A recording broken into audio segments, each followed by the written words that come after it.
Hello everyone and welcome to my channel, and just like the title below says, this is my review of the Still Star-Crossed episodes 5 and 6. I must indeed, and therefore came I hither. Good gentle youth, tempt not a desperate man. Fly hence and leave me, think upon these gone. Let them affright thee. I beseech thee, youth, put not another sin upon my head, by urging me to fury. Oh, be gone! By heaven, I love thee better than myself, for I come hither armed against myself. Stay not, be gone, live, and hereafter say, a madman's mercy bade thee run away. Okay, so, because, this is a combined review of 2 episodes, I may not go in order, so just letting you know off the top, at the start of this, I'm going to try and go in order, but I can't promise it will stay in order, especially since I don't have any notes, alright? Alright, so here it goes. So episode 5, it was mostly focused on Isabella and then Benvolio and Rosaline, after just Benvolio was just pleading for Rosaline to just come with him because she was all he had left after being falsely accused of murder by just, the whole thing was set up by no good Count Paris, and then just the episode after that, it just turned me off to him so much, oh my gosh, I'm so angry at him. I had such high hopes for, for the Count and Olivia to get together, but that is done and over with. Olivia doesn't deserve trash like him. I can't wait to see him, be defeated and get out the way. And Lady Capulet, she ain't no good either. Didn't like her since episode 1. But anyway, yeah, back to this. So then, they run off and then they manage to, go to, what's that place where monks go to study? And a monastery. There, yeah, a monastery. And, Benvolio was there to, just meet with the friar and just figure out what was going on, just something that they could bring back to clear his name and find the common enemy and just bring security and peace back to Verona. And meanwhile, Isabella, because of what her brother did, she went to go fix this whole mess between Venice and Verona, because Venice is a really powerful city, and Verona can't afford to really have any enemies right now, especially since there are enemies within. So Isabella, she convinced her brother to let her go and just, smooth things over a bit. And when she did, go over, the leader of Venice, he is I don't want to say he's exactly like Caligula, because Caligula, he was just that wild of a dude, but he's kind of like Caligula. He's the guy that comes to mind. He's a powerful man who just wants to have an epic orgy and get it in when he can, and because he is somebody of high status and power, he really has that sense of entitlement, and he can, he can get people to say yes to him either through giving them money, giving them status, or bullying them, or trying to force their hand, which is what he was trying to get Isabella to do. This was originally what Isabella was, put up against. Either sleep with the leader of Venice, lose her virginity because she is a virginal princess, and in those times and in that system, a woman's worth, it was in her virginity. And, Princess Isabella, she needed to keep that intact, otherwise nobody else would have her, because apparently when you're a woman and you're no longer a virgin, you're obviously no good. And, but anyway, so yeah, so that was what was laid before her, and obviously she didn't want to do it, I wouldn't want to do it either, and that's why it was just such a treasure of a storyline to see, how she could use her mind to get out of having to use what was down there, and also because there was really no guarantee that, the leader of Venice would do what she wanted him to do after giving it up. There was no guarantees, none of that. And, who's to say that he would follow through?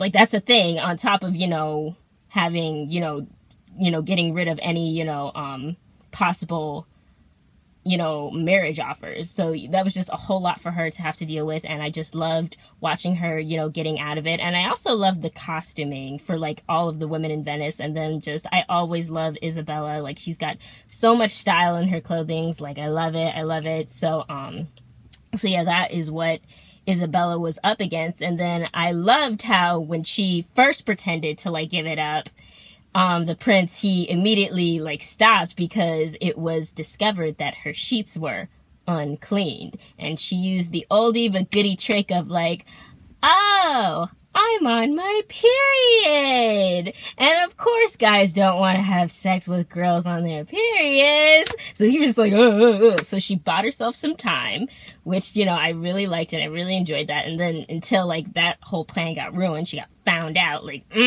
And when that first happened, I thought it was like the blonde chick who like ratted her out. She was like one of the ladies in waiting at like the palace where the leader of Venice was at, even though like he doesn't have any sisters or female relatives on staff. But yeah, at first I thought she was the one who ratted him out, but apparently it was his trusted advisor, a very pretty, very well-dressed, kind of giving me Princess Tiana type of look, not personality-wise, but look, because she was decked out in green and she was a black woman. So she was the one who just had his back, and then, Isabella's like, but if I give, my virginity to him, like, I'll be worthless. And then the girl was just like, oh, well, that's your problem. And looks like you got a choice to make. I didn't like her. Like, I liked the way that she looked, but I didn't like her as a person. 'Cause However, I could respect her hustle. Because, she told Princess Isabella, like, before I gave myself to the ruler of Venice, I was nothing. But then, I had sex with him, and then I used that to get what I wanted, and then I elevated myself, and she became his trusted advisor. So I do respect that. I still don't like her, though. I think she's, like, really pretty and well-dressed, but, I didn't like her.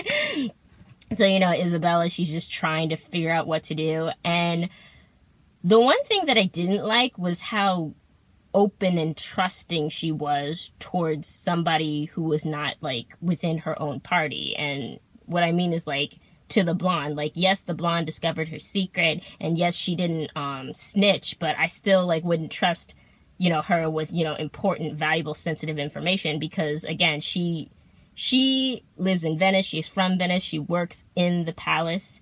Like, she could be a spy. I just wouldn't have trusted her. But I'm glad everything worked out better for Princess Isabella, because what ended up happening was she managed to find out that that the ruler of Venice, his most trusted advisor, was actually a spy for, I believe it was Milan, another city that I actually would love to go to someday. Like, I want to go to Venice and I want to go to Milan. Just can't wait to go. I like to travel. But anyway, so she figured that out. And then she went to the prince. She's just like, after due consideration, I have decided to give you my virginity, even though I don't know if you'll actually do what I want you to do. And, all the ruler of Venice heard was like, I'm going to give it up. And he's like, yeah. And then she's like, but before we do that, I wanted to tell you a story. And, while all of this is going down, he's sitting next to, like, his trusted advisor. And then she tells him a story like, oh, yeah, there's once upon a time, like, we found out there was a spy. And then, like, the ruler's, like, right-hand lady, she's just like, oh, she got the drop on me. And just Isabella, she let, like, right in front of the ruler, she let his advisor know, like, hey, I'm onto you. I'm gonna rat you out. I got the evidence. What you gonna do for me? And what she and the right-hand lady decide to do, I can never remember her name, I'm sorry. But what she and the right-hand lady decide to do is just pin all the blame on, the ruler of Venice's dead brother, because the evidence that Isabella had was gold coins from Milan. These gold coins had, like, a specific type of marking that would let you know it's from the city of Milan. And so she and, the right-hand lady, they throw it before, the prince of, the ruler of Venice. And he's just like, well, that does explain why they've always managed to get the drop on us, those people from Milan. And, you know, the right-hand lady, she's just like, you know, because she helped discover, like, you know, this treachery, why don't you just give her what she wants without her actually having to give it up? And the ruler of Venice, I keep wanting to call him a prince, but I'm not sure, I can't remember if he actually is a prince. But he's just like, you know what? Okay. And that was the end of that. Like, I kind of wanted Princess Isabella to, like, take the blonde girl with her, because I was just like, no, you two are like friends now. You take her with you. But I guess that's not what's going to happen. Like, I really do hope to see her again in the future. Fingers crossed, second season. But yeah, so I really enjoyed that. And I really enjoyed, like, Princess Isabella, like, using, like, her wits and not having to, like, you know, sleep with a guy that she didn't want to in order to, like, get what she wanted. Like, I loved it. And it really does make me confident in her as a ruler. Like, I'm not saying that her brother is a bad ruler. I'm just saying that some people, they got it, and then some people don't have it. I really feel like Isabella, she does have it. Like, she can keep her cool when she has to. And then she's, you know, she's really good at, like, moving pieces on the chest. I feel like her brother Aeschylus has the potential to, like, really move stuff on the chessboard, but he hasn't really developed that ability yet, because he was away just partying it up and being a prince, while Isabella was, you know, at home with her father, just learning all the tricks and the rules. So I really hope that in the future, Prince Aeschylus will, you know, continue to seek his sister's counsel and everything, and just, like, let her take the reign a couple of times. But anyway, so yeah, that was that storyline. And then with Rosaline and Benvolio, who I like to call Ronvolio, and, you know, he's Benny Bay. But yeah, they go to the friar, and then they do find out some information, and then they, like, try to run back to Verona to, like, well, I'm trying to remember what exactly happened, but basically they got the information that they needed. Now they're trying to get out and go back. But then, they come across, guards that are looking for Benvolio, and it's basically a kill on sight type of deal. So what Rosaline ends up, doing is she's just like, look, they're going to kill you if they see you. They see me, they're not going to kill me. They're going to leave me alone. They're going to bring me back to safety. So I'm just going to go out there, and then I'm going to tell them that you went over there, but you really went over here, and that you abandoned me, all right? And then Benny Bay, he's like, okay. And so that's what ends up happening. And then Rosaline is brought to, like, the tent where the leader of the men are at, and we think, the way the episode sets it up is we think it's going to be Prince Aeschylus, but no, it was Count, the injured Count from episode 4. He's now all better, and that's how episode 5 ends, and we're all like, what? Especially since we now know that he and Lady Capulet were the ones behind framing Benny Bay and just a whole bunch of other, shit. So that's how it ended. And then episode 6, like, it opens up with that, and then there's, like, this cool, like, rewind event so that we can see everything that was going on back in Verona when Isabella and Rosaline and Benny Bay weren't there. So yeah, Lady Capulet, she's just like, Benvolio, that evil, vile Montague has taken my precious niece who I love so much. And, Lord Capulet, he, the following morning, he's just at the prince's, throne room, just raising all hell and high water about it. And Lord Montague is there as well. And, what ends up happening is, like, Lord Montague, he's like, look, I had nothing to do with this, but you know what?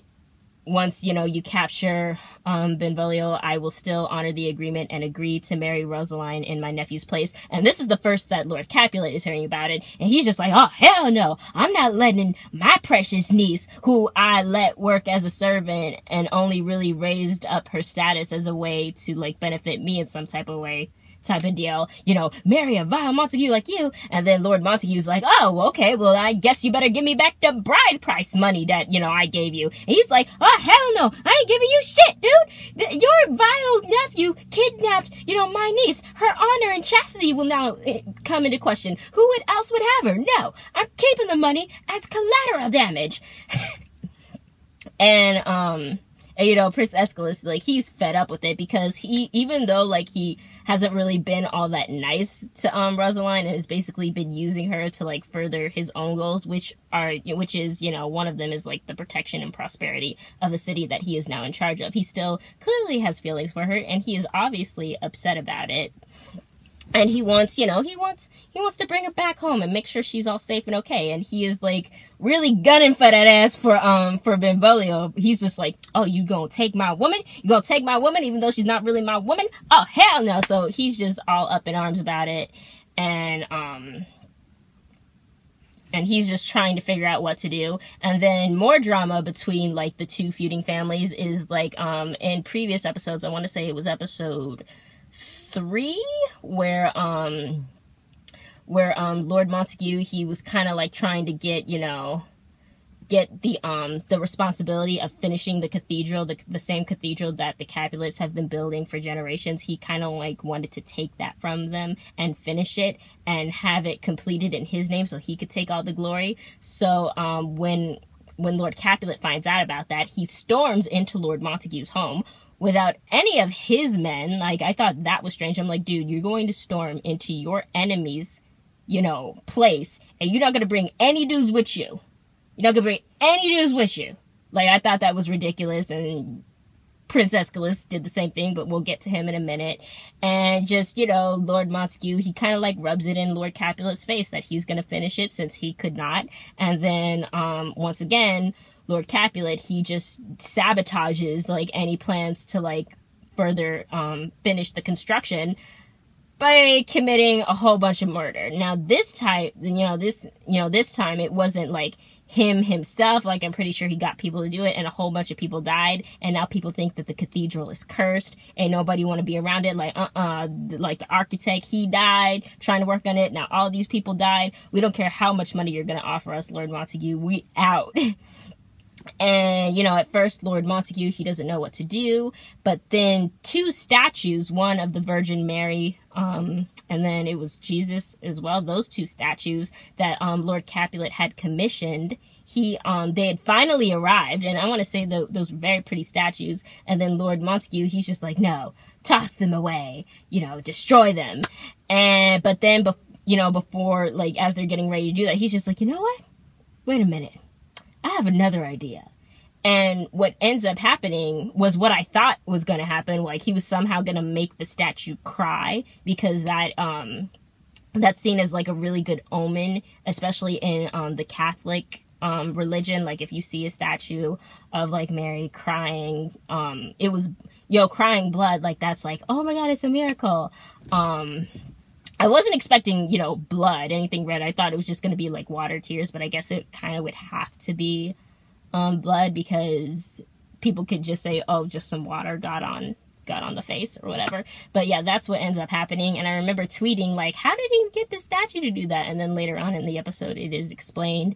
And Lord Montague, he uses this as a way to inspire people to, like, come back and, like, finish construction. And I'm just like, bro, you better hope and pray nobody ever finds out about this, because I'm pretty sure, like, that is, heresy. Like, they will burn you at the stake, creating a false miracle, with the virginal statue of Mary. Like, but I hope nobody finds out about that, bro. But, that is what ends up happening. And what else?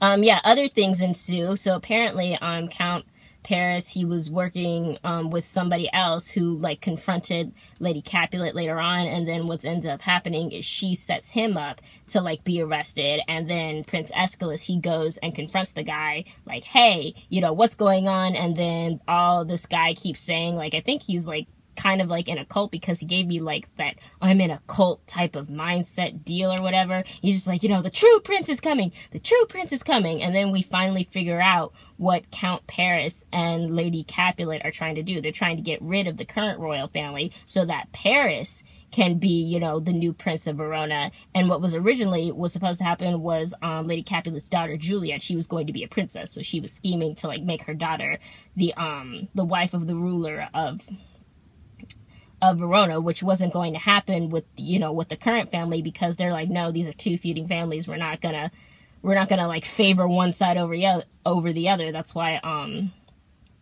Prince Aeschylus had to go.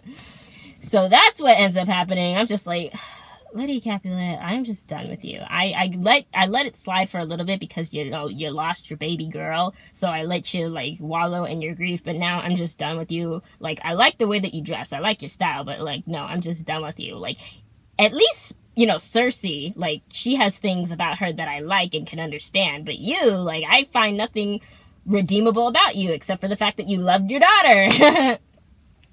But yeah, so that's what ends up happening. And then, poor Olivia. She just doesn't know a thing. She's here falling in love with this guy that she's caring for, and he's just, you know, whispering all these lovely things to her, giving her exactly what she wants, that fairy tale lifestyle. Just poor baby girl. Like, poor baby girl.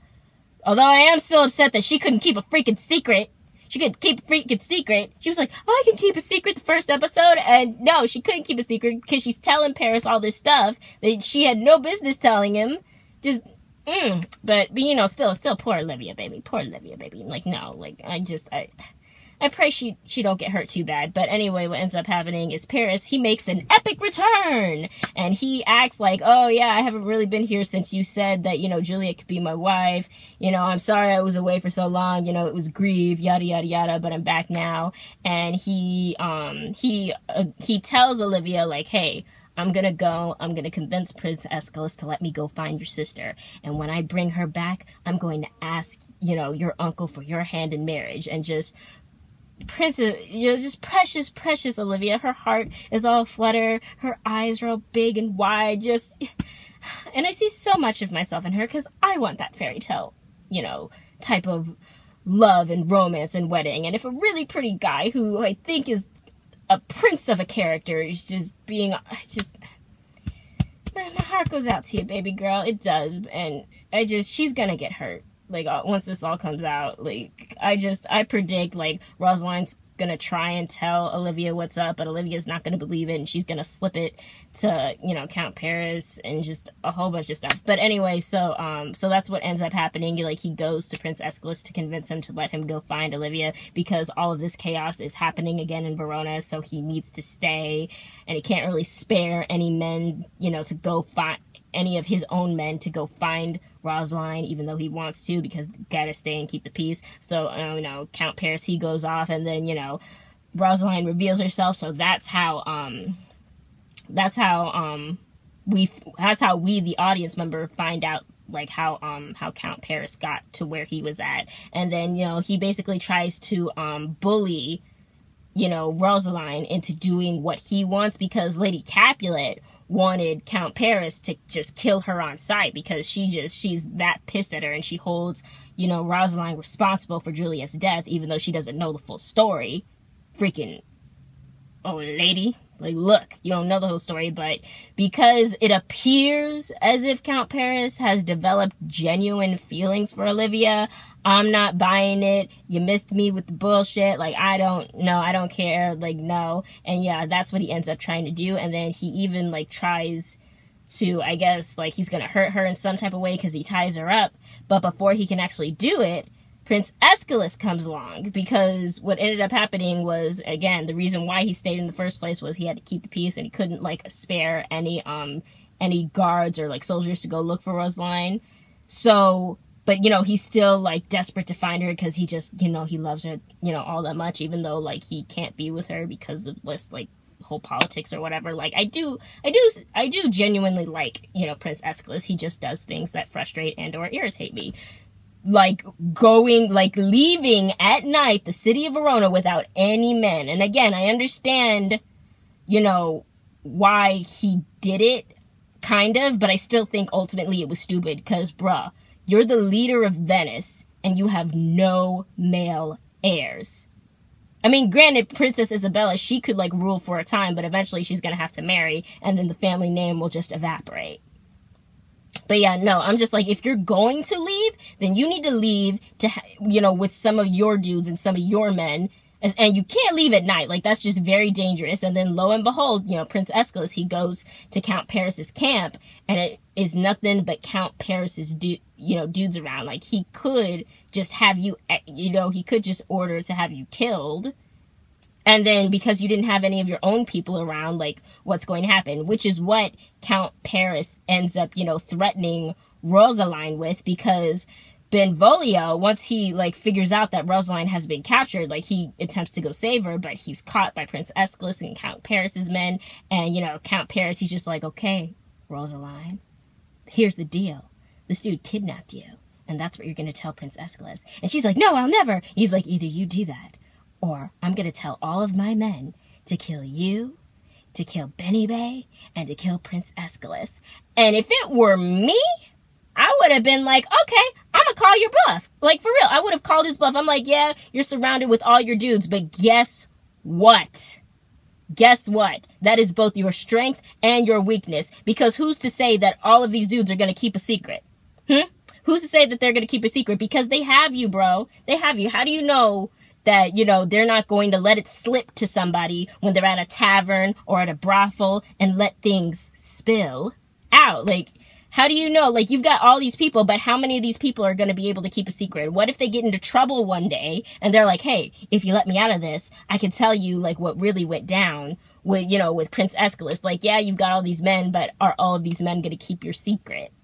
Like, if you're going to do shady stuff, do it by yourself or with very limited amount of people, because that's less of a chance of your shadiness and your evil ways being slipped out and everybody knows. But yeah, if I were Rosaline, I would have called his bluff. She did not, because she was that afraid, and I totally understand. And then she just lies on Benvolio, and I just get so afraid for him. And then also, to make the matters worse, for me, when it was actually airing that night, I watched the episode twice before I do reviews, I was watching it on TV live, and then the power went out.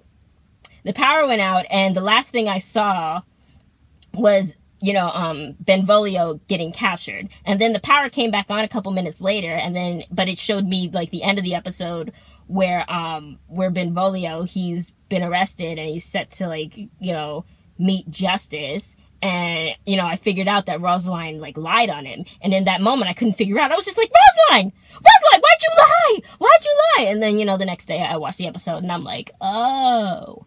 But in that moment, I was freaking out. I was like, of course the power's going to go out during that time. Of course.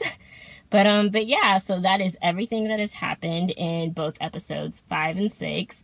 It's really, getting up there. I don't know what's going to happen. I don't know what these characters are going to do. I'm pulling for Benny Bay. Hashtag free my Benny Bay. Oh my gosh. And I really do hope that this, season continues. There are a lot of rumors, and even one of the actors said, yes, it has been canceled.